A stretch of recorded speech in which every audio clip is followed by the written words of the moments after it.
Today we are going to discuss about building interaction paths. Interaction paths help designers show how users move from one screen to another inside an app or website. They turn simple static screens into an interactive experience by defining what happens when a user taps, clicks, or performs an action.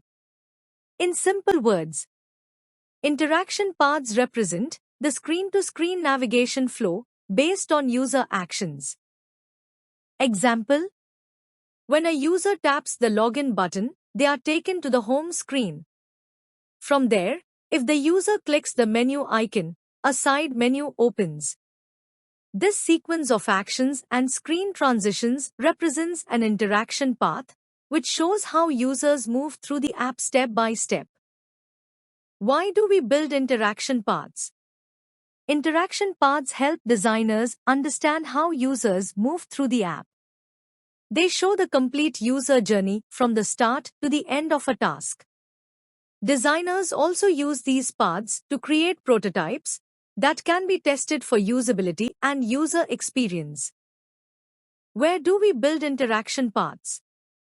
In Figma prototype mode. The steps are: first, select any UI element on the screen, such as a button or icon. Then drag the blue connector to the next screen you want to navigate to. After that, set the interaction by choosing the trigger and action. Finally, adjust the animation and behavior to control how the transition appears during the user interaction. Types of interaction paths. Navigation paths. It represents the basic flow between different screens in an application or website. They show how a user moves from one page to another, such as from login to home, then to profile, and finally log out. It used in apps and websites. Next is conditional paths. It represent different outcomes based on the user's actions or choices in an application. For example, if the user enters the correct OTP, they are successfully taken to the home screen. But if the OTP is incorrect, the system displays an error message and asks the user to try again. Micro-interaction paths focus on the small interaction.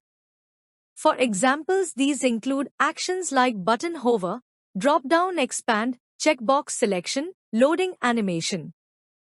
Overlay or modal paths are used to display pop-ups. For example, when a user clicks the filter button, a filter panel opens on top of the screen. Similarly, clicking the cart icon displays the shopping cart as a pop-up. Back and close paths ensure smooth and easy navigation inside an application. Common examples include a back button that takes users to the previous page, a close button used to exit pop-up windows or models, and swipe gestures that allow users to quickly go back to the previous screen.